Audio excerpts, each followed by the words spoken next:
Hello welcome to chemistry. So देखिए, इस particular video में हम जो डिस्कशन करने वाले हैं that is from quantum chemistry, translational motion of a system particle in one dimensional box, infinite potential barrier. Now ये वीडियो थोड़ा लंबा होगा जहाँ पे हम थोड़ा सा डेरिवेशन करने वाले हैं, और मैं उम्मीद करता हूँ आप लोगों ने क्वांटम का थोड़ा सा बेसिक्स पढ़ा होगा। आपको स्क्रोडिंगर इक्वेशन क्या होता है, साई क्या होता है, ये बेसिक चीजें आपको ऑलरेडी आती होंगी, उसके बाद ही आप इस वीडियो पे आ सकते हो। ना ये जो टॉपिक है इसलिए भी इंपॉर्टेंट है क्योंकि इस टॉपिक के ऊपर बहुत सारे क्वेश्चन जो होते हैं बीएससी एमएससी में यूनिवर्सिटीज में भी आते हैं।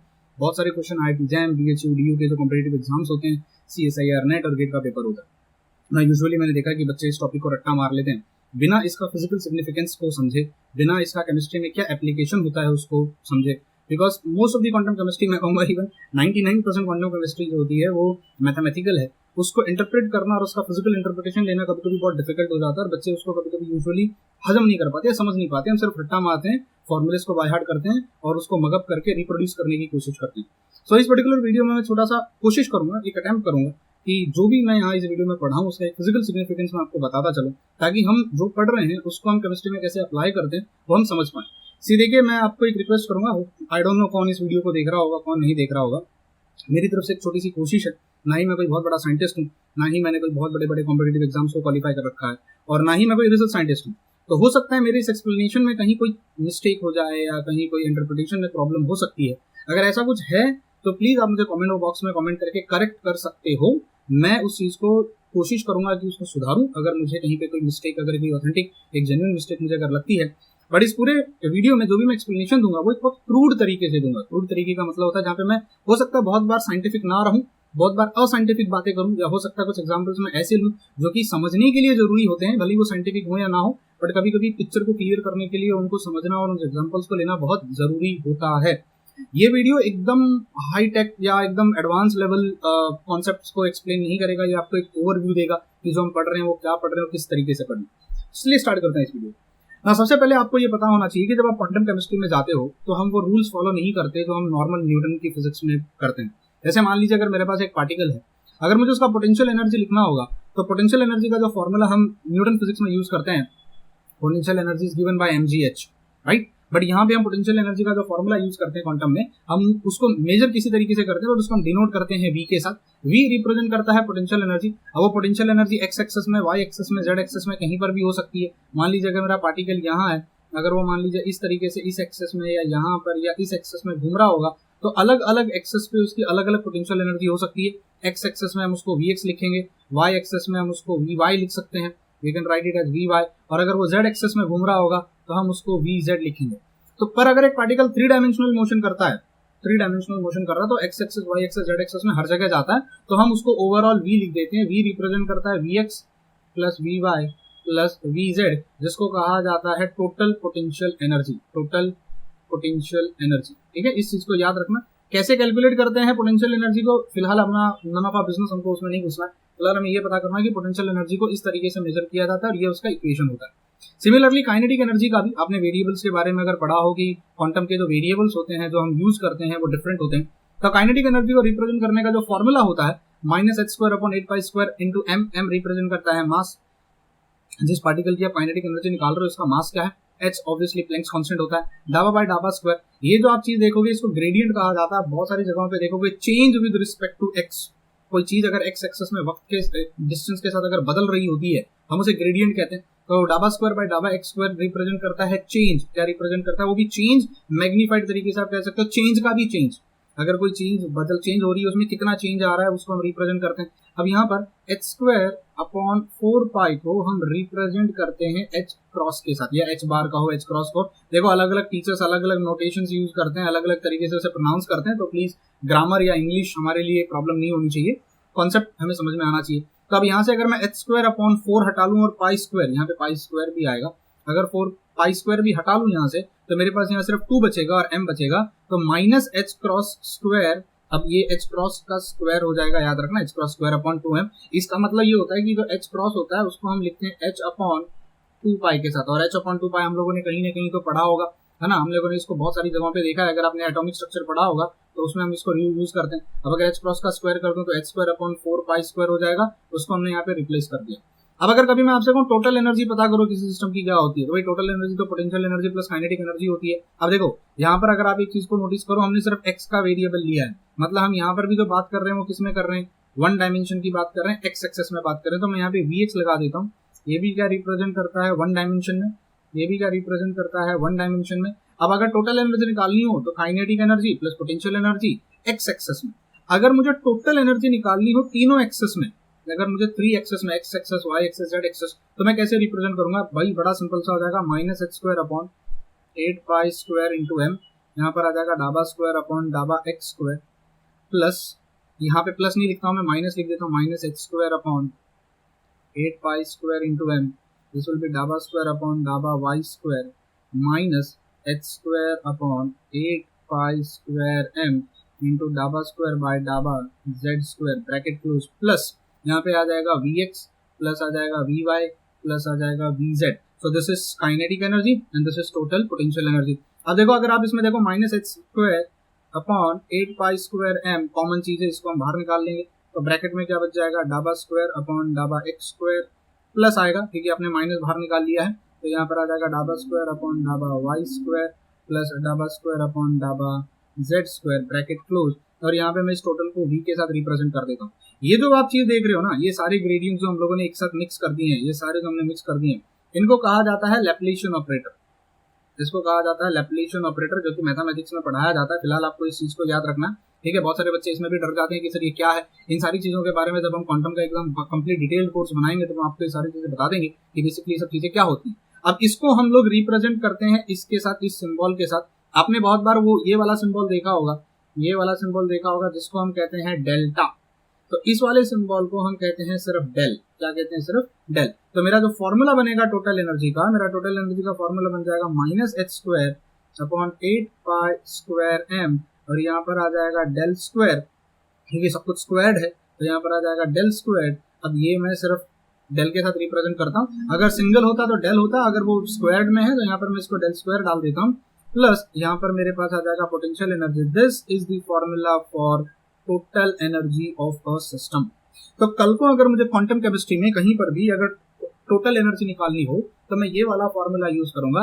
ये जो फॉर्मूला आप देख रहे हो जहाँ पे minus H square upon 8 pi square m है और डेल स्क्वायर है, अब ये डेल स्क्वायर का मतलब यहाँ पे ये वाला ऑपरेटर आ जाएगा, यहाँ पे पोटेंशियल एनर्जी आ जाएगी। इस पूरे इक्वेशन को हम कहते हैं हैमिल्टोनियन ऑपरेटर। क्या कहते हैं इसको, इसको कहा जाता है हैमिल्टोनियन ऑपरेटर। ये हैमिल्टोनियन ऑपरेटर बेसिकली क्या होता है, क्या काम करता है, इस इक्वेशन को जब आप किसी पार्टिकल पे लगाते हो, इस इक्वेशन को जब आप किसी पार्टिकल पे लगाते हो तो हमें वहां पर उसका टोटल एनर्जी पता चलता है। वी कम टू नो कि उस पार्टिकल का टोटल एनर्जी उस पर्टिकुलर टाइम पे वहां पर कितना होगा। अब देखिए सबसे इंपॉर्टेंट बात, मान लीजिए आपने ऑर्गेनिक में ये कंपाउंड्स के बारे में पढ़ा होगा, अब तक हमने जो पढ़ा है इसको आप थोड़ा सा अलग पार्ट रख दीजिए, इसको हम आगे यूज करेंगे कहाँ पे काम आने वाला है। अब थोड़ी ऑर्गेनिक पे चलते हैं। आप इसको कॉन्जुगेटेड सिस्टम कहते हो, carbon single double bond carbon single bond carbon double bond carbon का कॉन्जुगेटेड सिस्टम। अब आप सबको पता है यहाँ पर जो बॉन्ड होता है ये सिग्मा बॉन्ड होता है, यहाँ पे जो बॉन्ड होता है वो पाई बॉन्ड होता है। यहाँ पर जो ऑर्बिटल यूज होती है, ये वाली जो ऑर्बिटल होती है हम सबको पता है वो अनहाइब्रिड ऑर्बिटल होती है, sp2 हाइब्रिडाइजेशन या sp3 हाइब्रिड ऑर्बिटल्स में से। और ये वाली जो ऑर्बिटल होती है वो एक हाइब्रिड ऑर्बिटल होती है, ठीक है। आई होप आपको पता होगा। आपको ये भी पता होगा कि अगर मान लीजिए इस तरीके से मेरे पास कार्बन कार्बन होता है, कार्बन और कार्बन, तो उसका एक ऑर्बिटल जो हाइब्रिड ऑर्बिटल्स होते हैं वो इस तरीके से ओवरलैप करते हैं, एटॉमिक ओवरलैपिंग इस तरीके से होती है और यहाँ पर एक सिग्मा बॉन्ड बन जाता है।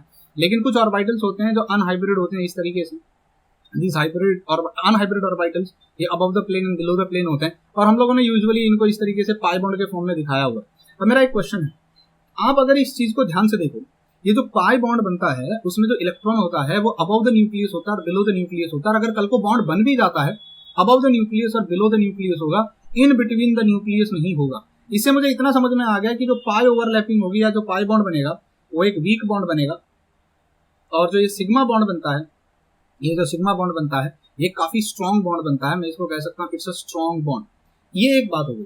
दूसरी चीज क्या है, इस सिस्टम को अगर मैं इस तरीके से देखूं, कैन यू फील ये जो इलेक्ट्रॉन होते हैं, हो सकता है कि ओवरलैपिंग ही करनी हो, ओवरलैपिंग ही अगर करनी हो तो ये दो कार्बन आपस में ओवरलैपिंग कर लें, एक पॉसिबल स्ट्रक्चर ये है, और ये दो कार्बन वैसे के वैसे खड़े। पॉसिबल स्ट्रक्चर तो ये है कि सर ये दो आपस में एक दूसरे के साथ बॉन्ड बना लें, ये दो आपस में एक दूसरे के साथ बॉन्ड बना ले, इसको हम कहते हैं रेजोनेटिंग स्ट्रक्चर। सबसे स्टेबल रेजोनेटिंग स्ट्रक्चर अगर देखो तो हमने इसी को पढ़ा है। अगर मान लीजिए स्ट्रक्चर बनाना भी हो तो ये भाई इसका मतलब ये नहीं है कि सिर्फ ये अकेला ही एक स्ट्रक्चर है। अगर आप इसका रेजोनेटिंग स्ट्रक्चर बनाओ तो एक स्ट्रक्चर ये भी पॉसिबल है कि आपके पास कार्बन हो, single bond carbon, double bond carbon, single bond carbon, इसका ऑर्बिटल अभी भी यहाँ खड़ा हो, इसका इलेक्ट्रॉन अभी भी यहाँ हो, दे आर स्टिल। आपने अगर पॉलीमराइजेशन में पढ़ा होगा तो पॉलीमराइजेशन में बेसिकली यही होता है कि डबल बॉन्ड टूटता है, यहाँ से बॉन्ड टूटता है, ये और ये आपस में बॉन्ड बनाते हैं, ये रेडिकल बन जाता है, ये भी रेडिकल बन जाता है, ये आगे बढ़ता है, ये यहाँ से आगे बढ़ता है। तो देयर आर पॉसिबल स्ट्रक्चर्स, हमें पॉसिबिलिटीज पे नहीं जाना है, बस हमें फिलहाल ये देखना है कि हमारे पास 4 कार्बन और चारों कार्बन के पास अनहाइब्रिड ऑर्बिटल्स हैं ना। मुझे एक क्वेश्चन का आंसर देना, अब इसको ऑर्बिटल की जगह अगर इलेक्ट्रॉन समझो तो ज्यादा बेटर होगा।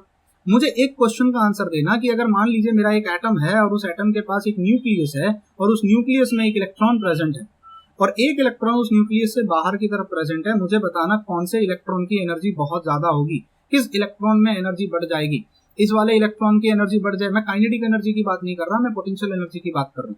सी हम सबको पता है अगर एक पॉजिटिव चार्ज के पास अगर एक नेगेटिव चार्ज को धीरे धीरे लाया जाए, जब उस नेगेटिव चार्ज को पॉजिटिव के पास लाया जाता है तो जो पोटेंशियल एनर्जी होती है वो डिक्रीज होती है, और अगर उस नेगेटिव चार्ज को दूर लेके जाया जाता है तो जो पोटेंशियल एनर्जी होती है वो इंक्रीज हो जाती है। हमेशा याद रखना, जब कहीं पर अट्रैक्शन होता है तो एनर्जी डिक्रीज होती है, और जब वो अट्रैक्शन कम होने लगता है तो एनर्जी बढ़ने लगती है।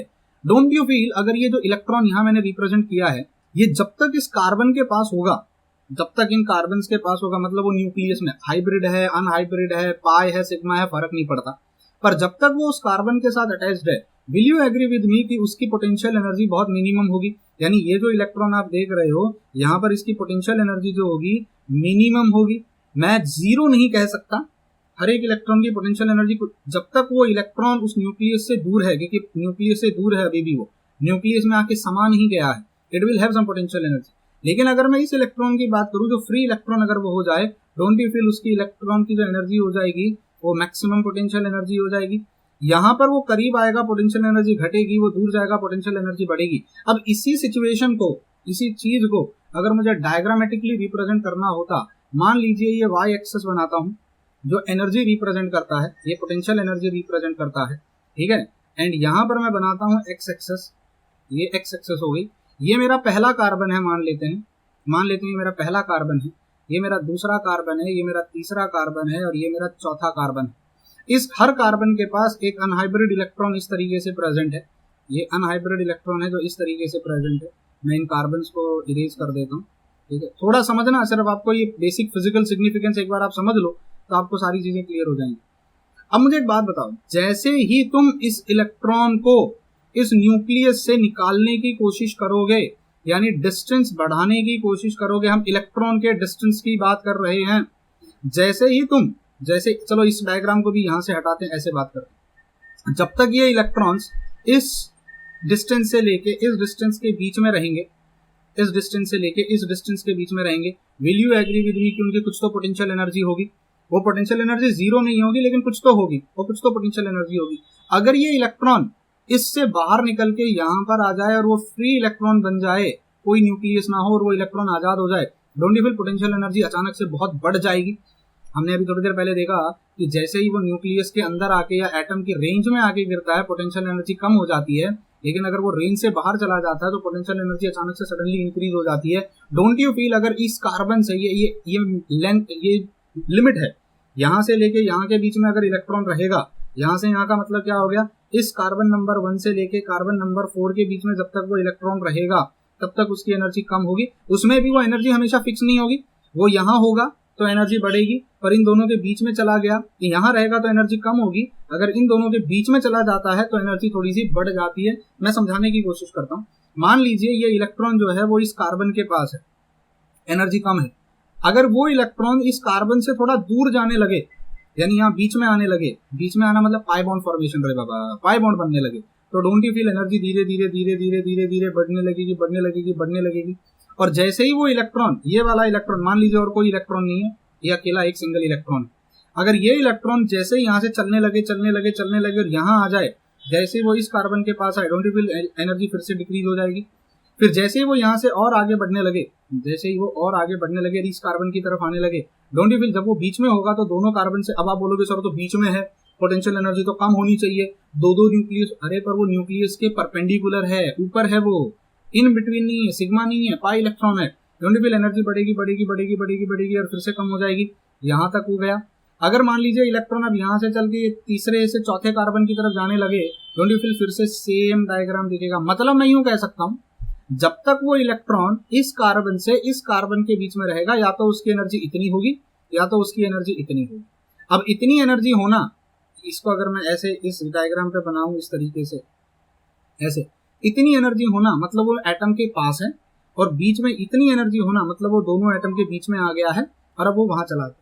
मतलब इन शॉर्ट अगर मैं आपसे कहूं तो क्या मैं यूं कह सकता हूं कि ये एक उसकी मिनिमम एनर्जी होगी जब वो डीलोकलाइज्ड होगी। ये एनर्जी तब होगी जब वो डीलोकलाइज्ड होगा। डीलोकलाइज का मतलब होगा जब वो अपनी एक जगह से निकल के दूसरी जगह पे जाने लगेगा, और ये एनर्जी तब होगी जब वो क्या होगा, वो लोकलाइज्ड होगा, वो एक जगह पे रुका होगा। अब भाई कहानी को खत्म करते हैं, हम ये मान के चलते हैं कि ये लाइन रिप्रेजेंट करती है एनर्जी ऑफ इलेक्ट्रॉन जब तक वो इस कार्बन से इस कार्बन के बीच में रहेगा।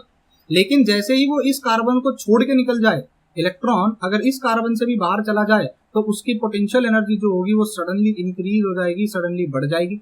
अगर इस कार्बन को छोड़ के बाहर निकल जाए तो डोंट यू फील उसकी पोटेंशियल एनर्जी सडनली से एकदम बढ़ जाएगी। तो अगर इस कार्बन से बाहर जाने लगता है इलेक्ट्रॉन, कार्बन को लूज करके बाहर, अरे एटम ही पीछे रह गया, न्यूक्लियस पीछे रह गया, इलेक्ट्रॉन दूर जा रहा है, don't you feel potential energy एकदम इंक्रीज हो जाएगी। और अगर इस एटम को छोड़ के भी बाहर निकलने लगे, डोंट यू फील एनर्जी एकदम इंक्रीज हो जाएगी। इसके अंदर अंदर जब तक वो रहेगा उसकी एक मिनिमम पोटेंशियल एनर्जी होगी, एक मिनिमम। अब वो पोटेंशियल एनर्जी जीरो नहीं कह सकते, we won't consider it as zero, but एक मिनिमम पोटेंशियल एनर्जी होगी। बट उसको हम अज्यूम कर लेते हैं कि जब तक वो इस कार्बन से इस कार्बन के बीच में वो इलेक्ट्रॉन रहा होगा, यहां से लेके यहां तक रहा होगा, उसका पोटेंशियल एनर्जी जो हुआ होगा वो जीरो हुआ होगा। लेकिन जैसे ही वो इस कार्बन से बाहर चला जाएगा, पोटेंशियल एनर्जी जो होगा वो क्या हो जाएगा, वो इनफाइनाइट हो जाएगा।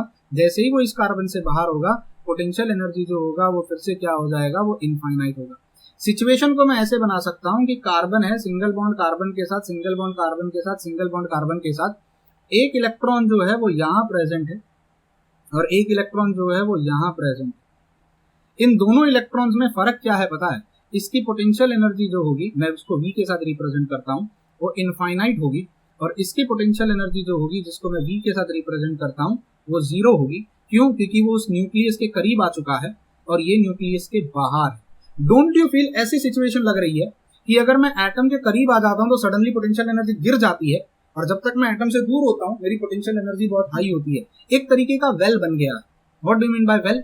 वेल का मतलब यहाँ पे मैं ये समझाना चाहूंगा, मैं इस चीज को चलो यही बनाता हूँ कि जैसे मान लो ये मेरी पोटेंशियल एनर्जी है, ये मेरी पोटेंशियल एनर्जी है, मैं जैसे ही उसके करीब जाने लगूंगा, जैसे ही ये इलेक्ट्रॉन इसके करीब जाने लगेगा, कार्बन के कार्बन के कार्बन, और जैसे ही वो कार्बन के करीब पहुंच जाएगा सडनली उसकी पोटेंशियल एनर्जी गिर जाएगी। ये पोटेंशियल एनर्जी है, ये पोटेंशियल एनर्जी है।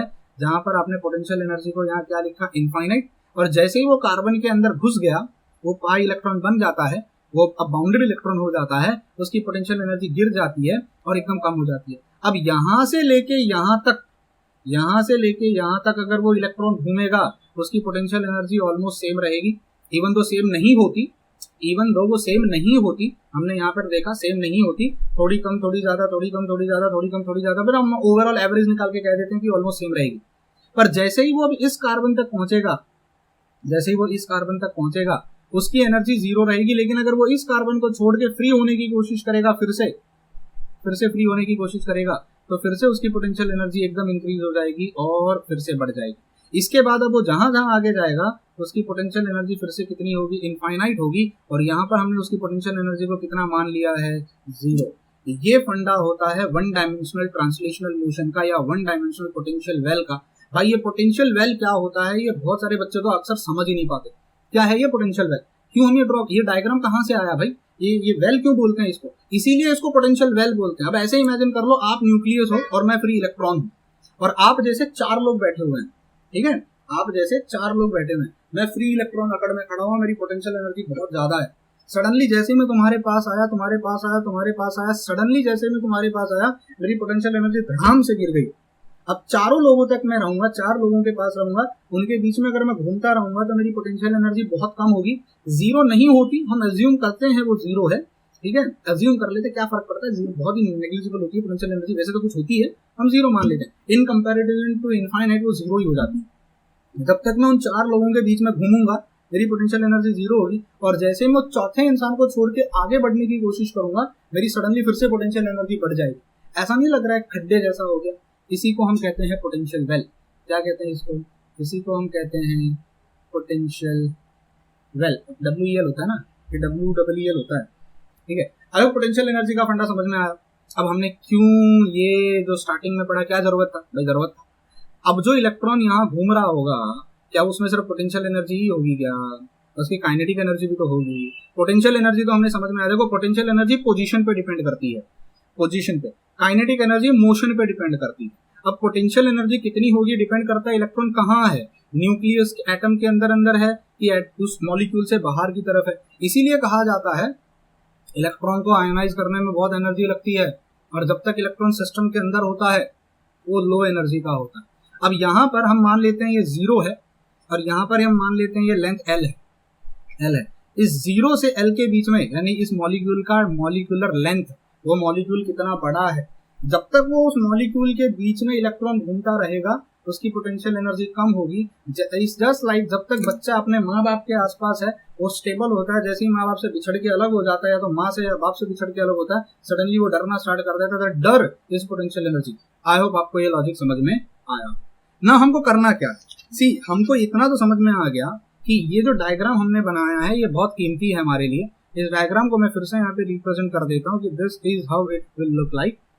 यहाँ पर इस रीजन में, इसके बाहर अगर आप जाओगे तो आपकी पोटेंशियल एनर्जी इनफाइनाइट हो जाएगी। इस रीजन में पोटेंशियल एनर्जी इनफाइनाइट होगी जब तक वो इस मॉलिक्यूल से इस एटम से इस एटम के बीच में होगा, उसकी पोटेंशियल एनर्जी जो होगी वो जीरो हो जाएगी। Reason 1, reason 2, reason 3। I hope आपको अभी इस रीजन का मतलब समझ में आया। कोई भी मॉलिक्यूल हो सकता है।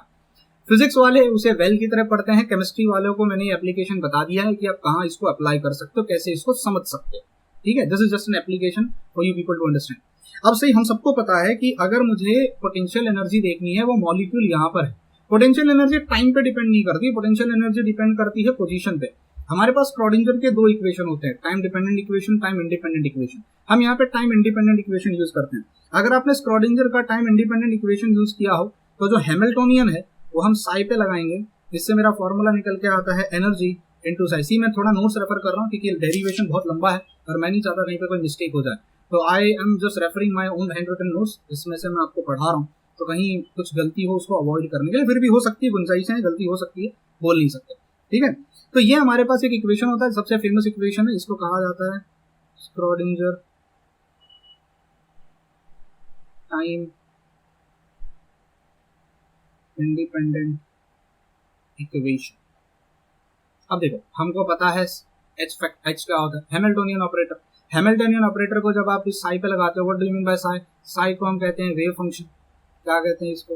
साई को हम कहते हैं वेव फंक्शन, जो उस पार्टिकल की पोजीशंस के उसको कहाँ किस समय कितना मिलेगा, उसका बिहेवियर क्या है उसके बारे में बताता है। जब हम हैमिल्टोनियन को उसके ऊपर लगाएंगे, हमने ऑलरेडी कहा हैमिल्टोनियन आपको एनर्जी बताता है, तो हमें वहाँ एनर्जी पता चलेगी। अब मुझे बताइए कि हैमिल्टोनियन ऑपरेटर को आप कैसे रिप्रेजेंट कर सकते हो? सर हैमिल्टोनियन ऑपरेटर को रिप्रेजेंट करने के लिए -h²/8π² फिर यहाँ पे वन डायमेंशन की बात कर रहे हैं तो ∂2 आ जाएगा, और यहाँ पर आ जाएगा plus potential energy in x axis, ठीक है, will be equal to energy into psi. अब ये साई एक्स लिखना पड़ेगा मुझे, और यहाँ पर भी तुमने साई लगाया है तो मुझे यहाँ साई एक्स लिखना पड़ेगा। ये आपका एक नॉर्मल फॉर्मूला होता है जो हम लोगों ने पढ़ा।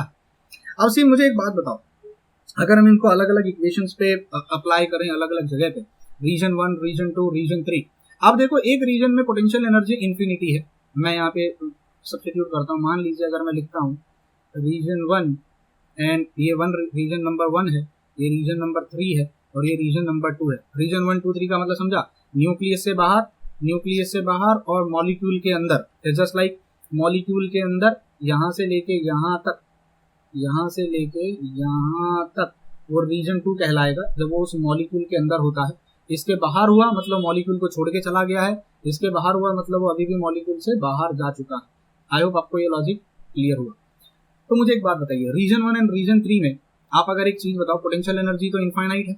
अब इस फॉर्मूले को अगर मैं सब्स्टिट्यूट करूं, you have -h²/8π² m you have dhaba square by डाबा एक्स स्क्वायर, आपके पास यहाँ इन्फिनिटी हो जाएगी multiplied by this and multiplied by A into sine. जरा सोचना और जरा समझ के मुझे बताना, इन्फिनिटी में अगर किसी भी चीज को ऐड करोगे तो ये तो इनफाइनाइट हो जाएगा, ये क्या हो जाएगा इनफाइनाइट। इनफाइनाइट को आप मल्टीप्लाई कर रहे हो साई से, Sai is something which is finite, क्या है वो कुछ तो उसकी वैल्यू है, वो एक फाइनाइट है। डोंट यू फील इन्फिनिटी को फाइनाइट के साथ आप मल्टीप्लाई कर रहे हो और आंसर भी आपका कुछ फाइनाइट आ रहा है बिकॉज आपको कुछ वैल्यू मिल रही है, आपको ऑब्वियसली कुछ वैल्यू मिल रही है, तो हम इसको कहते हैं देखो ये भी एक फाइनाइट निकल के आ रहा है। Infinity into finite into equal to finite, ये कब पॉसिबल है, जब आपका ये जो बंदा हो ना ये जीरो हो, because we all know infinity into zero is a finite number. समझ में आया? मतलब मैं यूं कह सकता हूं कि आपका साई का वैल्यू वहां पर कितना हो जाएगा जीरो। साई यहाँ पे जीरो होना ये इंडिकेट करता है, साई यहाँ पर जीरो होना ये इंडिकेट करता है कि उस इलेक्ट्रॉन, इस न्यूक्लियस से बाहर इलेक्ट्रॉन को पाने का कोई प्रोबेबिलिटी नहीं है। तो this is what we must have understood till now. अब हमें ये समझना है कि इसके बाहर पोटेंशियल एनर्जी मैक्सिमम हो जाती है, प्रोबेबिलिटी बहुत कम होती है। पोटेंशियल एनर्जी मैक्सिमम हो जाती है, प्रोबेबिलिटी बहुत कम होती है, जीरो हो जाती है। मतलब यहाँ पर इस रीजन में उस मॉलिक्यूल के अंदर, इस ये कार्बन 1 है, कार्बन 2 है, कार्बन, इस मॉलिक्यूल के अंदर इलेक्ट्रॉन कहीं तो मिलेगा और उस इलेक्ट्रॉन की प्रोबेबिलिटी जीरो नहीं होगी अगर मैं रीजन 2 की बात करूं। आई होप आपको ये लॉजिक यहाँ तक समझ में आया। तो अब हम बात करते हैं रीजन 2 की। अगर आप यहाँ पर रीजन 2 लेते हो जहां पर आप कह सकते हो कि आपकी पोटेंशियल एनर्जी जो थी, पोटेंशियल एनर्जी आपकी जीरो हो गई थी। अगर आपकी पोटेंशियल एनर्जी जीरो हो गई है तो बताइए अब आपका आंसर क्या निकल के आएगा। सी देखिए मेरा फॉर्मूला जो बनेगा फिर से क्या बनेगा, minus x square upon 8 pi square into m plus यहाँ पे आ जाएगा डाबा स्क्वायर बाई डाबा एक्स स्क्वायर, यहाँ पर आ जाएगा जीरो, यहाँ पर आ जाएगा psi will be equal to energy into psi. सब एक्स एक्सेस में है क्योंकि हम वन डायमेंशन की बात कर रहे हैं, हमारा राइट। अब ये जीरो हो गया तो डायरेक्ट अप्लाई कर दो, तो ये हो जाएगा minus x square upon 8 pi square into m, ये हो जाएगा डाबा स्क्वायर बाय डाबा एक्स स्क्वायर और ये अप्लाई हो गया साई पे, will be equal to E into psi. I hope logic clear है। अब इसको भी रिप्लेस कर देते हैं, माइनस एच क्रॉस स्क्वायर कर देते हैं अपॉन इसको 2m कर देते हैं, इसको कर देते हैं डाबा स्क्वायर बाय डाबा एक्स स्क्वायर साई, बिकॉज ये सब तो कांस्टेंट है तो ग्रेडियंट तो यही है, यही ऑपरेट करेगा साई के ऊपर, विल बी इक्वल टू ई साई। अब मुझे एक बात बताइए, 2m को वहां ले लो तो डाबा स्क्वायर बाय डाबा एक्स स्क्वायर यहाँ पे साई पे ऑपरेट हुआ है, will be equal to 2m into E into psi divided by यहाँ पे माइनस आ जाएगा, यहाँ पर आ जाएगा minus x cross. I hope यहाँ पर आपको लॉजिक समझ में आया। अब देखो E M two H square ये एक वेरिएबल चीज है, ये तो हमारा एक इक्वेशन है। अगर आप देखो इस पूरी चीज को हम रिप्लेस कर देते हैं माइनस के स्क्वायर के पास, ये हो जाएगा साई, तो डाबा स्क्वायर साई अपॉन डाबा x square psi is this equation. यहाँ पे ध्यान से सुनना, हमने क्या किया, इस पूरी चीज को के स्क्वायर के साथ, ये के अभी बहुत काम आने वाला है अपने को, तो हमारा के स्क्वायर क्या हो जाएगा, हमारा के स्क्वायर आ जाएगा 2m ई मास और energy upon H bar square. ठीक है, तो अगर मुझे सिर्फ के निकालना होता तो के निकल के क्या आता, अब आप हिसाब लगा लो, यहाँ पे अंडर रूट 2 हो जाएगा, यहाँ पे अंडर रूट एम हो जाएगा, अंडर रूट, तो आप उसको फिलहाल छोड़ देते हैं, हम के स्क्वायर को रखते हैं, तो ये हमारा हो गया के स्क्वायर का फॉर्मूला। आई होप यहाँ तक का लॉजिक क्लियर है, आपको समझ में आया हो। डन। तो ये अगर आप देखो रीजन 2 में आपको ये इक्वेशन मिला, don't you feel it's a second order equation. अगर आपको देखो इसको, it's an second order differential equation. मतलब सर अरे बड़ा सिंपल सा है। आप एक बात बताओ, आपने ये पढ़ा हुआ d by d x square, d square by d x square of something, let us say यहाँ पे d y by d x square will be equal to minus a square. ठीक है, और यहाँ पर y लगा दें, तो ये सेकंड ऑर्डर इक्वेशन हो गया ना। सेकंड ऑर्डर इक्वेशन जो हमने मैथमेटिक्स में डबल इंटीग्रल, डबल डेरिवेटिव वगैरह सब हमने पढ़ा है, करेक्ट है। तो अभी मुझे इसका सोल्यूशन निकालना पड़ेगा। अगर मुझे इसका सोल्यूशन निकालना पड़ेगा तो हमको यहाँ पे ट्रायल एंड एरर मेथड के साथ जाना पड़ेगा। ट्रायल एंड एरर मेथड का मतलब क्या हो गया सर, देखो मैं यहाँ पे ना साई के कुछ वैल्यूज को लेके चलूंगा और उनको डबल डिफरेंशिएट करूंगा। साई के कुछ ऐसे वैल्यूज इनको डबल डिफरेंशिएट करूंगा। अगर मुझे ये आंसर वहां पर मिल जाता है फिर से, मतलब साई उसकी वैल्यू को सेटिस्फाई करता है। अगर LHS is equal to left hand side is equal to right hand side, हम इक्वेशन मान के चलते हैं, जैसे एग्जांपल के तौर पे मान के चलते हैं कि साई का वैल्यू हो जाता है साइन के एक्स, ऐसा हम मान के चलते हैं। के यहाँ पर ये है के स्क्वायर, हमने के लेके चला, साइन के एक्स। साइन को डिफरेंशिएट करो, D by d x of sine will be, मतलब इसका डिफरेंशिएशन करोगे तो के बाहर आ जाएगा। अगर के बाहर आ जाएगा तो साइन थीटा का डिफरेंशिएशन करो, साइन थीटा का डिफरेंशिएशन करोगे तो वो हो जाएगा कॉस के एक्स। अब इसको डबल डिफरेंशिएट करो, D square by d x square of sine, मुझे बता फिर से के बाहर आ जाएगा तो ये तो हो जाएगा के स्क्वायर, बट कॉस का अगर डिफरेंशिएशन करते हो तो माइनस साइन के एक्स निकल के आता है। अरे मुझे एक बात बताओ, what was your sine k x? Sine k x तो आपने साई सब्स्टिट्यूट किया था, तो don't you feel indirectly d square by d x square of psi will be equal to minus k square of psi. ये हमने proof कर दिया। मैं फिर से रिपीट कर रहा हूँ, जरा ध्यान से सुनना। डबल डिफरेंशियल, ये जो सेकंड ऑर्डर डिफरेंशियल इक्वेशन होते हैं, इसमें साई का वैल्यू क्या होगा, इसको निकालने के लिए आप कोई भी एक साई का वैल्यू लो, उसको डबल डिफरेंशिएट करो, क्योंकि at the end of the day हमें यहाँ पे डबल डिफरेंशिएशन लाना है। जो भी आपने साई का वैल्यू लिया होगा उसको राइट हैंड साइड में डिफरेंशिएट करते जाओ। अगर ये इक्वेशन, इस इक्वेशन का फॉर्म आपको अगर वहां मिल जाता है, मतलब आपने जो साई का वैल्यू लिया वो वही होगा।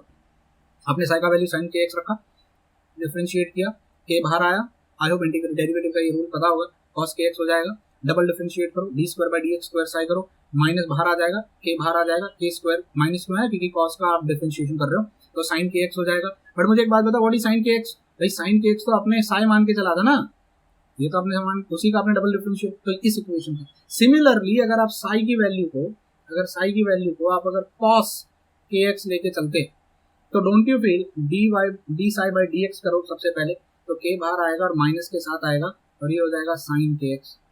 फिर इसका डबल डिफरेंशिएशन करो, D square by d x square करो और साई को करो, डबल डिफरेंशिएशन करो, तो माइनस के स्क्वायर हो जाएगा और साइन का हो जाएगा कॉस के एक्स। अरे पर कॉस के एक्स तो आपने साई लिया था, तो don't you feel d square by d x square of psi will be equal to minus k square into psi. तो यार आपको ऐसे नहीं लग रहा, साई के दो पॉसिबल आंसर हमें मिल गए, साई के दो पॉसिबल आंसर मिल गए।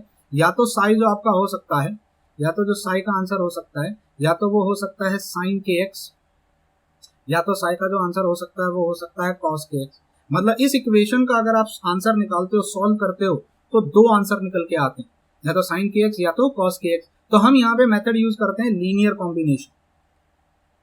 लीनियर कॉम्बिनेशन जब हमारे पास दो दो आंसर होते हैं, तो जो ओवरऑल साई होगा वो हो जाएगा sign k x plus cos k x. ये एंगल है, याद रखना, के एक्स इज एंगल, जैसे हम लिखते हैं ना साइन थीटा, तो साइन थीटा के जगह हमने सिर्फ क्या लिख दिया, साइन के एक्स एक एंगल है, ठीक है, के एक्स की जगह आप थीटा को इमेजिन कर सकते हो। पर जब भी हम लीनियर कॉम्बिनेशन करते हैं तो हम कुछ कांस्टेंट्स को यूज करते हैं, तो यहाँ पर आ जाएगा ए, यहाँ पर आ जाएगा बी।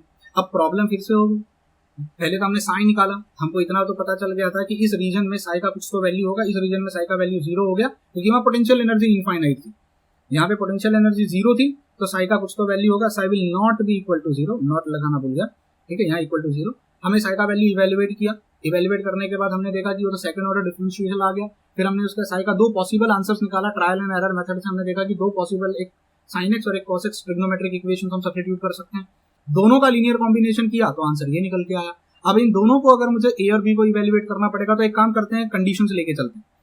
क्या कंडीशंस लेके चलते हैं? Let us take initial conditions, क्योंकि हम जो मॉलिक्यूल देख रहे हैं, कार्बन 1, कार्बन 2, कार्बन 3, कार्बन 4 लेके चल रहे हैं, हम एग्जांपल कार्बन को रिलेट कर रहे हैं। अगर इसको आप लेंथ 0 मानते हो, इसको आप लेंथ L मानते हो, तो x की जो वैल्यू हो सकती है, x रिप्रेजेंट करेगा कोई भी डिस्टेंस, डिस्टेंस जो होगा, जो डिस्टेंस हो सकता है, यानी x जो हो सकता है वो आपका 0 से L के बीच में कोई भी वैल्यू हो सकती है, 0 से L के बीच में, या तो डिस्टेंस 0 हो सकता है, 0 पे बताओ साई कितना आएगा, या इस पे बताओ साई कितना आएगा, या बीच में बताओ साई का वैल्यू, साई रिप्रेजेंट प्रोबेबिलिटी। तो सबसे पहले केस 1 लेके चलते हैं, लेट्स स्टार्ट विद केस 1, जहां पे मान के चलते हैं x का वैल्यू जो है वो 0 है, यानी आप स्टार्टिंग कंडीशन लेके चलो, क्या यहाँ पर इलेक्ट्रॉन का कुछ साई वेव फंक्शन बनेगा? तो सब्स्टिट्यूट करो जरा, psi will be equal to a sine a into 0 plus b sine cos आएगा, कॉस a इंटू 0। अब मुझे बताओ साइन 0 कितना होता है? सर साइन 0 तो 0 होता है, पर कॉस 0 इज 1, कॉस 0 देखो 0 इंटू के, वैसे थोड़ा लिख लेता हूँ, चलो a इंटू साइन 0 हो जाएगा, k into 0 plus b into cos zero हो जाएगा k into zero, sine zero is zero, zero into a फिर भी जीरो हो जाएगा, तो डोंट यू फील इसका आंसर आएगा b into cos of zero, और यहाँ साई आएगा, पर कॉस जीरो कितना होता है 1, तो साई का वैल्यू कितने के बराबर हो जाएगा, बी के बराबर। लेकिन मेरा एक क्वेश्चन है, अगर आप यहाँ इलेक्ट्रॉन को बाउंड्री कंडीशन पे लेके चलते हो, एडजस्ट बाउंड्री कंडीशन, पर बाउंड्री कंडीशन पे तो इलेक्ट्रॉन को पाने का प्रोबेबिलिटी ऑलमोस्ट जीरो हो जाता है, क्योंकि उसके बाहर इलेक्ट्रॉन जो होगा अनस्टेबल हो जाता है। तो कहना ही से आपका जो बी का आंसर होगा वो कितना होगा, जीरो होगा। उम्मीद करता हूँ ये फंडा आपको समझ में आया। सी अगर ये है तो यहाँ पर भी साई का वैल्यू कितना हो जाएगा, जीरो, और इस पॉइंट पे भी साई का वैल्यू कितना हो जाएगा, जीरो। इस बीच में इलेक्ट्रॉन को आप कहीं ना कहीं पे पा सकते हो, इसके बाहर इलेक्ट्रॉन नहीं मिलेगा, वो बाउंड्री कंडीशन है, दे आर बाउंड्री कंडीशन। इस बाउंड्री कंडीशन के बीच में ही आपको कहीं ना कहीं इलेक्ट्रॉन मिलेगा। मतलब साई का value will not be equal to zero. ये कब पॉसिबल है, जब एक्स का value will be greater than zero और लेस देन एल।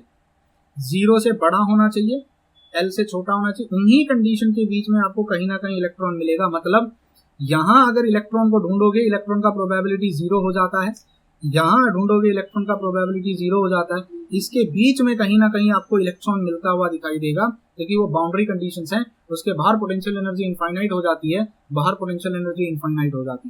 उम्मीद करता हूँ ये फंडा समझ में आया, क्लियर है यहाँ तक। तो हमें बी का वैल्यू मिल गया, बी का वैल्यू तो जीरो है सर। अब हमें ए का वैल्यू, अगर बी का वैल्यू जीरो है तो मुझे बताओ मेरा इक्वेशन क्या बन जाएगा।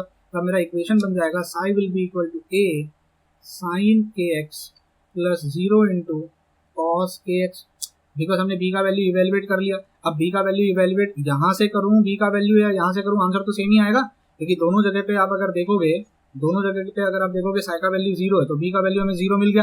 तो हमारे पास साई क्या बन जाता है, साई बन जाता है a sine k x. This is the equation that we use, sine k x, a sine k x, ये हमारा इक्वेशन बन गया।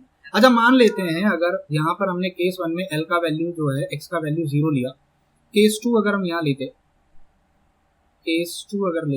मान लीजिए एक्स का वैल्यू हो जाता एल, ठीक है। अगर एक्स का वैल्यू एल हो जाता तब क्या, देखो हमने ऑलरेडी केस वन लेके इवेलुएट कर दिया, कंडीशन को जीरो मान ली। अगर एक्स का वैल्यू जीरो है तो ये वाला पूरा टर्म चला जाता। मैं ऐसे लिखता हूँ, हमने देख लिया, यहाँ पर मैं बी लिख देता हूँ, ध्यान से सुनना जो मैं कहने वाला हूँ। ये टर्म जीरो हो जाएगा, कब, जब एक्स का वैल्यू जीरो लोगे। इस टर्म की कुछ तो वैल्यू होगी ना, तो हमको ये इक्वेशन मिल गया। अब यहाँ पर अगर मान लीजिए लेट एक्स का वैल्यू भी इक्वल टू एल, एक्स का वैल्यू एल मान लेते हैं, तो बताइए साई का फॉर्मूला क्या बने। अगर जीरो मानते हो तो ये वैसे ही चला जाता, एल मान लेते हो तो ए साइन के इंटू, मतलब यहाँ पर x की वैल्यू तुम कुछ भी रख सकते हो। उम्मीद करता हूँ आपको फंडा समझ में आया होगा, क्लियर है। मेरा अगला क्वेश्चन आपसे, आपने जब l मान लिया, k इंटू एल मान लिया, मुझे बताओ l पे क्या कंडीशन है। अगर आप l पे पहुंच जाते हो यहाँ पर जीरो और l, यहाँ पर भी तो साई का वैल्यू जीरो हो जाता है ना, यहाँ पर भी तो zero will be equal to A sine k into L. अब मुझे एक बात बताओ, या तो ये वाला टर्म जीरो होगा या तो ये वाला टर्म जीरो होगा। साइन जीरो इज जीरो, और अगर ये जीरो हो जाता है तो इसका वैल्यू कुछ भी हो, यानी या तो a का वैल्यू विल बी जीरो और k इंटू एल का वैल्यू विल बी जीरो। आपको लॉजिक समझ रहा है भाई। मेरा एक क्वेश्चन है, a जीरो कैसे हो सकता है। बड़ी मुश्किल से तो मैंने साई का फॉर्मूला निकाला, a sine k x plus b cos x, उसमें ये वैल्यू जीरो हो जाती है। अगर x का वैल्यू जीरो रखोगे तो b का वैल्यू जीरो हो जाता है, ये हमें पता चल गया। अब अगर x का वैल्यू l रखने पर ये भी जीरो हो जाए तो फिर इक्वेशन कैसे बनेगा भाई, हम साई का फंक्शन कैसे निकालेंगे। अगर दोनों ही a का वैल्यू भी जीरो हो जाए, अगर b का वैल्यू भी जीरो हो जाता है, एक कंडीशन पे ये जीरो हो जा रहा है, दूसरे कंडीशन पे वो जीरो हो जा रहा है, और अगर दोनों कंडीशन ले लेंगे तो इक्वेशन कैसे बनेगा। तो मैं ये नहीं कह सकता कि a जीरो होना चाहिए, a विल नेवर बी, अगर ये जीरो हो गया तो सब कुछ जीरो हो जाएगा, equation zero will be equal to zero तो पॉसिबल ही नहीं है ना। तो KL will be equal to zero, ये हमारा एक्सपेक्टेड टर्म होगा। मतलब A will not be, it can't be zero, because इससे पूरा इक्वेशन खराब हो जाएगा। सो यहाँ से इतना क्लियर हो गया कि सर ए जीरो नहीं हो सकता। अगर आपको ये आंसर जीरो चाहिए ना तो ये जीरो हो सकता है, मतलब साइन के एल जीरो हो सकता है। ए से समझना, मैं फिर से रिपीट कर रहा हूँ, अगर ए और बी दोनों को आप जीरो बना दे रहे हो तो फिर साई का इक्वेशन ही नहीं बनेगा। हाँ मैं मानता हूं यहाँ जीरो आना चाहिए, राइट हैंड साइड में, लेफ्ट हैंड साइड में जीरो आना चाहिए, पर वो इसकी वजह से जीरो नहीं आएगा। अगर ये जीरो हो जाता है तो ये पूरा का पूरा इक्वेशन बर्बाद हो जाएगा जो हमने बना रखा, फ्रेम कर रखा है। तो साइन के एल इक्वल टू जीरो का मतलब मैं यूं कह सकता हूं कि जो तुमने ये इक्वेशन बनाया है इसमें ये टर्म जीरो जरूर हो सकता है, ये टर्म जीरो जरूर हो सकता है, लेकिन ये टर्म जीरो नहीं हो सकता। अब भाई एक बात बताओ, अगर साइन, या इसको मैं रेजर के एल इक्वल टू जीरो लिखने की जगह ऐसे लिखता हूं, sine of k L can be equal to zero. Sine of k L zero हो सकता है पर ए जीरो नहीं होता। साइन के एल जीरो कब होगा? जब ये या तो आपका 0 डिग्री हो, साइन जीरो जीरो होता है, या 180 डिग्री हो, या ये 360 डिग्री हो। समझा? मतलब जब के एल का वैल्यू या तो 0 हो, या तो पाई हो, या तो 2 पाई हो, या तो 3 पाई। मतलब समझ में आया? मतलब के एल का वैल्यू n पाई के बराबर हो। ये बहुत बड़ी चीज निकाल के दी है मैंने आपको बड़े प्यार से। इक्वेशन समझना, मैं फिर से लास्ट में पूरा आपको करके दिखाऊंगा क्या मैंने किया। फिलहाल डेरिवेशन को समझने की कोशिश करो। अब अगर मुझे यहाँ से मान लीजिए एल का वैल्यू निकालना होता, एल का वैल्यू, तो बताओ मुझे के का वैल्यू अगर निकालना होता तो के का वैल्यू क्या हो जाता? n पाई अपॉन एल हो जाता। के का वैल्यू क्या हो जाता? n pi upon L. अब जरा इक्वेशन को दोबारा फ्रेम करो, psi will be equal to A sine k into L plus B sine k into L. हमें ये जरूर पता चल गया, ये वैल्यू देखो, मैं फिर से रिपीट कर रहा हूँ, ध्यान से सुनो, this will be zero at x equal to zero, this term will be zero at x equal to l। समझ में आया? आप इसको जीरो बना दियो तो फिर इसको जीरो नहीं बना सकते आप, तो दोनों जीरो हो जाएगा तो इक्वेशन कैसे बनेगी? समझ में आया? अब अगर मैं इसी इक्वेशन को दोबारा लिखूं, psi will be equal to A sine, यहाँ पे के आ जाएगा, के का वैल्यू हमने क्या निकाला थोड़ी देर पहले? n pi upon L, n pi upon L. यहाँ l की जगह हम x लिखेंगे, यहाँ l की जगह हम x लिखेंगे, अभी हमें नहीं पता x का वैल्यू क्या है, ठीक है, इंटू x हो जाएगा प्लस b साइन, b की जगह यहाँ cos आएगा, cos n पाई l इंटू x। आई होप आपको ये लॉजिक समझ में आया होगा। लेकिन मेरा प्रॉब्लम है, फिर से क्या प्रॉब्लम है? क्या ये इक्वेशन हमें लेना चाहिए? क्या ये हमें पार्ट ले? बी का वैल्यू तो जीरो आ गया ना। अब अगर बी का वैल्यू जीरो आ गया मतलब ये यहाँ पे भी कॉस आएगा। देखो मैं कहा ह्यूमन एरर बहुत होगा, तो ये पूरा पार्ट ही चला जाता है, इक्वेशन से गायब हो जाता है। तो डोंट फील, ये पूरा पार्ट ही इक्वेशन से गायब हो जाएगा। तो फाइनली मेरे पास जो इक्वेशन बनेगा साई का, बोलो वो इक्वेशन क्या होगा? A sine n pi upon L into x. ये मेरा साई का इक्वेशन होता है फॉर वन डायमेंशनल। समझ में आया? मतलब कल को अगर मुझे इस वन डायमेंशन में पार्टिकल को ढूंढना हो तो यहाँ पर साई का वैल्यू जीरो होगा, यहाँ पर साई का वैल्यू जीरो होगा, इस पॉइंट पर भी साई का वैल्यू जीरो होगा, इस पॉइंट पर भी साई का वैल्यू जीरो होगा। लेकिन अगर मुझे इस पॉइंट के बीच में यहाँ जहाँ पर x will be greater than zero but less than l, यहाँ अगर निकालना है तो साई का फॉर्मूला निकल के आएगा a sine n pi upon l into x. l represent करता है यहाँ से लेके यहाँ का पूरा लेंथ। समझा? दिस इज द इक्वेशन जो हमने साई का यहाँ से रिप्रेजेंट करा और यहाँ से हमने निकाल लिया ना। मेरा अगला क्वेश्चन आपसे यहाँ से स्टार्ट होता है। मुझे एक बात बताना, ये तो हमने साई निकाला, ये साई निकाला, मेरा अगला क्वेश्चन है आपसे, मुझे बताइए के स्क्वायर का फॉर्मूला आपने क्या सब्स्टिट्यूट किया था? सर के स्क्वायर ना, के स्क्वायर के स्क्वायर कहाँ गया? के स्क्वायर क्या सब्स्टिट्यूट किया था हमने? हाँ, 2me upon H cross square.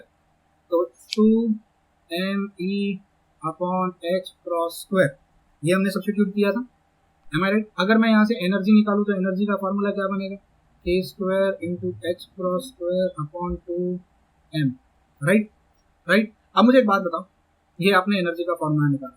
हमने अभी थोड़ी देर पहले देखा ये वाला इक्वेशन, ये this equation, this one is really very important. K is also equal to n pi upon L, n pi upon L। समझ में आया क्या? तो don't you feel K square will also be equal to n square pi square upon L square. तो क्या मैं energy के फॉर्मूले में अगर K स्क्वायर को सब्स्टिट्यूट करूं तो क्या ये हो सकता है n square upon pi square upon h cross square upon 2 into m into L square. ये बन गया आपका फॉर्मूला। लेकिन अब मेरा सवाल है, what do you mean by h cross square? What is h cross square? तो एनर्जी का फॉर्मूले में आएगा n square upon pi square upon 2m into L square multiplied by what is h cross square? h cross square का मतलब होता है h square upon 4 pi square. Am I right? h square upon 4, because हम लोगों ने यहाँ इसको substitute किया था, कहीं तो आपने देखा होगा, मैंने आपको थोड़ी देर पहले बताया होगा, ये h square upon 4 pi square. तो हमने यहाँ इसको सब्स्टिट्यूट किया। अच्छा, क्या इससे फ़र्क पड़ेगा? जी बहुत फ़र्क पड़ेगा। पाई स्क्वायर कैंसिल हो जाएगा, सिर्फ h स्क्वायर बचेगा। तो एनर्जी का फॉर्मूला निकल के आएगा n square into h square upon 4 to 8 n into L square. This is your formula. I hope यहाँ तक लॉजिक क्लियर है। अब समराइज कर देता हूँ।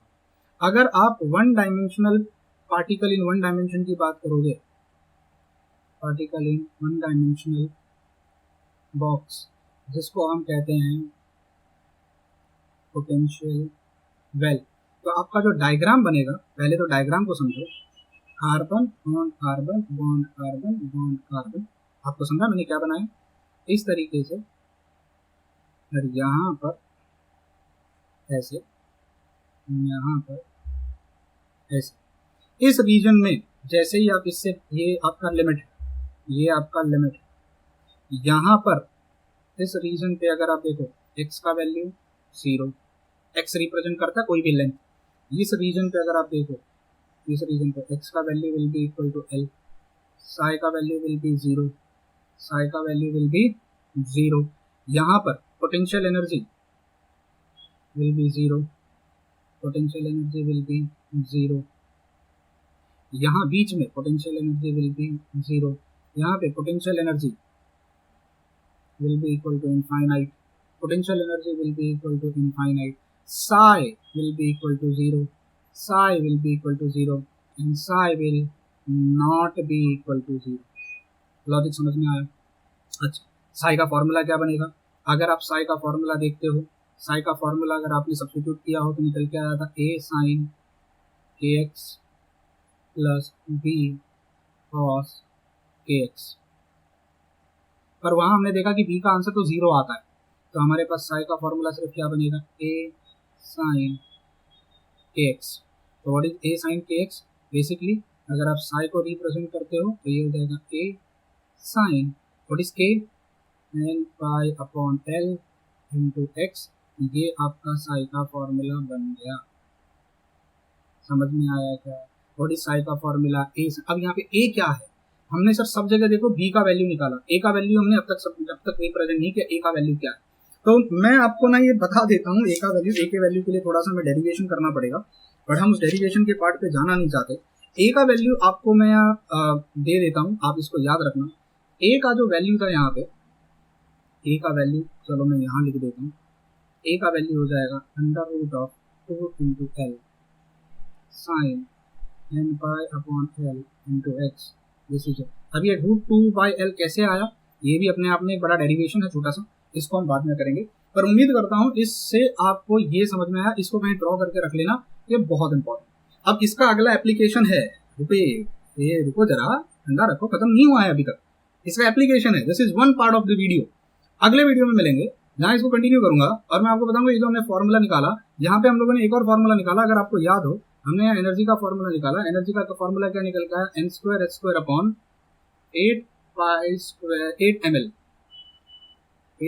Square, yes 8 ml square. ये आपका एनर्जी का फॉर्मूला निकल के आया। अगर पार्टिकल यहाँ कहीं है, बीच में कहीं घूम रहा है, तो उसकी एनर्जी कितनी होगी? Total energy. उसका साई का फॉर्मूला साई ये होगा। इसके बाहर पोटेंशियल एनर्जी मैक्सिमम हो जाएगी, आपका साई का वैल्यू 0 हो जाएगा। पार्ट 2 में हमने अब जो ये पढ़ा है इसको कंटिन्यू करेंगे और आगे समझने की कोशिश करेंगे इसका एप्लीकेशन क्या है, which is really important for your CSIR NET, GATE, IIT JAM, BHU, BSc MSc के बच्चे प्लीज इस वीडियो को जरूर देखना। है ना, एक और बात कमेंट करके मुझे जरा बताना मेरा जो टीचिंग अप्रोच है आपको कैसा लगा, ये मैथमेटिकल कॉन्सेप्ट जो मैंने आपको जिस तरीके से समझाया। See we are not getting into mathematics, हमें मैथमेटिशियन नहीं बनना है, ठीक है, बट हमें उस मैथमेटिक्स का एप्लीकेशन क्या है केमिस्ट्री में सिंपल भाषा में हमें वो समझना है। मैथमेटिशियन बनने के लिए आप MSc में चले जाओ, IIT में जब पढ़ने लग जाओगे अच्छी जगह पे तब आप समझ लेना, और थोड़ा मैथमेटिक्स उसके लिए आनी बहुत जरूरी होती है। बायोलॉजिकल बैकग्राउंड के स्टूडेंट्स के लिए कभी कभी मैथमेटिक्स प्रॉब्लम हो जाती है, बट उसका एप्लीकेशन समझ में आया, ये इक्वेशन अब आपसे क्या कह रहा है ये समझना जरूरी है, फिजिकल इंटरप्रिटेशन उसका क्या हो सकता है। Let's meet in the next video, till then bye bye, take care and God bless you.